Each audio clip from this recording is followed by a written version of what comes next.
London Underground is known around the world, and particularly for tourists who come to our great city to get around and see all the sights. But why is this one-time institution losing so much money every single year? And really, are the people who operate London Underground to blame? Hi, good morning. Neil Sean here in the heart of London. That is your business story breaking out of London today. Now let me give you a bit of background, because as you know, the London Underground is well loved by people around the world. And of course, as I say, tourists come to London and like to experience the fast, easy, simple way to get round our wonderful capital city. But of late, of course, there hasn't been that many tourists. But here's where it gets interesting, because as we all know, the pandemic has killed tourism worldwide. And London Underground have received numerous bailouts from the government simply because they say they can't manage. This despite, of course, of still having numerous amounts of staff on duty. Also given the fact that they've done away with the ticket machines and of course people operating them. So there's simply no need for all of those staff. Now what's interesting, when I noted as I went to various tube stations, there could be up to 4 staff all stood around one cube, one booth as it were. Not many doing anything, they're all polite and obviously very helpful, but really they're just dead wages. Now, the government claim that of course it needs to be more effectively run. But here's what I discovered as to one of the reasons why London Underground is losing so much money every single year.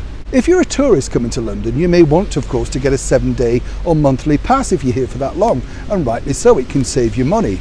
But here's where the sticking problem really is. Simply because you can't buy that particular card weekly or monthly with cash, because London Underground have done away with all those machines. They've decided to remove them because they say it's more cost effective.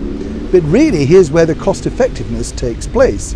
It's simply because they do not want to pay for the couriers to come and remove the cash every single night from various tube stations. Understandable, you can really understand that point of view. But here's where it gets even more confusing. Simply because they've taken them all out, so there are no cash machines for anyone to spend anything with. Now I witnessed myself various tourists going into London Underground wanting to spend over £100 on travel cards, but they only had cash. They didn't have a credit card on them. Time and time again, staff turned them away, basically telling them, no, we're not really bothered, we can't do anything about it, unless you get a credit card, you can't buy a ticket. Well, I experienced that myself, simply because on this particular day, I could not buy my ticket via a credit card because I didn't have it on me. But they wouldn't let me go through and buy it at another station that still had some cash machines. They said, no, we're not interested. Now let's just remember, they're turning away around about £50 at this point. How many more people are they turning away on a regular basis? Now, even more confusing is this situation. I spoke to a person who worked for the London Underground, and they told me this, that if I wanted to seep through behind someone else and simply get on the train, they're advised not to apprehend me or stop me or even call the British Transport Police. So by following the rules, you're not allowed to travel, but if you don't follow the rules and simply get behind someone and break the rules, you could travel for free. Now, how does that really work as a business model?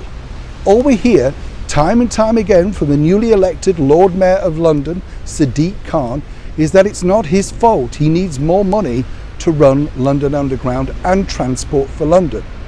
I would suggest that Mayor Sadiq sits down and takes a cold hard look at the staff numbers and, more importantly, the figures of cash that his company, if you like, simply because he is in charge of London Underground, is turning away every single day. Neil Sean in the heart of London.